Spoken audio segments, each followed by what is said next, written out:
আমরা এখন ব্যাখ্যা করব 10 নিউটন বল বলতে কি বুঝো। 10 নিউটন বল, বলের সংজ্ঞা আমরা জানি নিউটনের গতির দ্বিতীয় সূত্র অনুসারে। নিউটনের দ্বিতীয় সূত্র অনুসারে নিউটনের দ্বিতীয় সূত্রানুসারে আমরা জানি বল F = ma। যদি আমরা এখানে বলতে চাই m হচ্ছে ভর এবং a হচ্ছে ত্বরণ, সেই ক্ষেত্রে আমরা যদি বলি একটা বস্তু আছে, এই বস্তুর উপরে আমরা একটা বল প্রয়োগ করলাম, বস্তুটার ভর আমরা ধরে নিলাম 1 কেজি।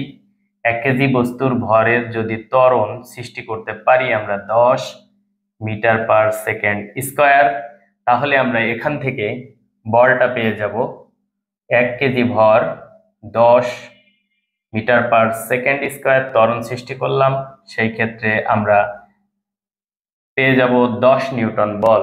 সুতরাং আমরা বলতে পারি 1 কেজি ভরের বস্তুর উপরে যে বল প্রয়োগ করলে 10 মিটার/সেকেন্ড স্কয়ার ত্বরণ সৃষ্টি হয় তাকে বলা হয় 10 নিউটন বল।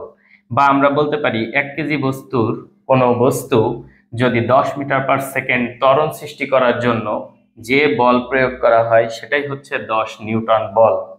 অর্থাৎ 1 কেজি বস্তুর উপরে 10 মিটার/সেকেন্ড ত্বরণ সৃষ্টি করব, সেই ক্ষেত্রে এর উপরে যে বলটা প্রয়োগ করতে হবে সেটাই হচ্ছে 10 নিউটন বল। আবার আমরা বলতে পারি যে 2 কেজি ভরের বস্তুর উপরে আমরা বল প্রয়োগ করব, সেই ক্ষেত্রে ত্বরণের মান হয়ে যাবে 5 মিটার/সেকেন্ড স্কয়ার। অর্থাৎ এখানে আমরা বলতে পারবো যে বল F = 2 × 5, সেই ক্ষেত্রেও 10 নিউটন বল হবে। অর্থাৎ 2 কেজি মানের ভরের কোনো বস্তুর উপরে যদি আমরা বল প্রয়োগ করে 5 মিটার/সেকেন্ড স্কয়ার ত্বরণ সৃষ্টি করি, তাহলে যে বলটা প্রয়োগ করেছিলাম সেটা হচ্ছে 10 নিউটন মানের বল। আবার অনুরূপভাবে আমরা বলতে পারি যে 10 কেজি ভরের কোনো বস্তুকে 10 কেজি ভরের কোনো বস্তুর ত্বরণ যদি আমরা 1 মিটার/সেকেন্ড স্কয়ার করতে পারি, যেই বলের কারণে সেটাই হচ্ছে 10 নিউটন বল, সেটাও যদি আমরা দেখি, অর্থাৎ F = 1 অর্থাৎ 10 ভরের মান এবং 1 হচ্ছে ত্বরণের মান, সেই ক্ষেত্রে 10 নিউটন মানের বল পেয়ে যাব।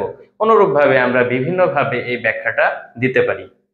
সোজা কথায় আমরা যদি বলতে চাই তাহলে 1 কেজি ভরের বস্তুর উপরে যে বল প্রয়োগ করলে 10 মিটার/সেকেন্ড স্কয়ার ত্বরণ সৃষ্টি হচ্ছে সেটা হচ্ছে 10 নিউটন মানের বল। 2 কেজি ভরের বস্তুর উপর তাহলে অনুরূপভাবে আমাদের 5 মিটার/সেকেন্ড স্কয়ার ত্বরণ সৃষ্টি করতে হবে, সেই ক্ষেত্রেও আমাদের 10 নিউটন মানের বল প্রয়োগ করতে হবে। যদি আমরা 10 কেজি মানের কোনো বস্তুর উপরে একটা বল প্রয়োগ করি যার কারণে 1 মিটার/সেকেন্ড স্কয়ার ত্বরণ সৃষ্টি হচ্ছে, সেটাও আমাদের 10 নিউটন মানের বল প্রয়োগ করা হয়েছে। ধন্যবাদ সকলকে।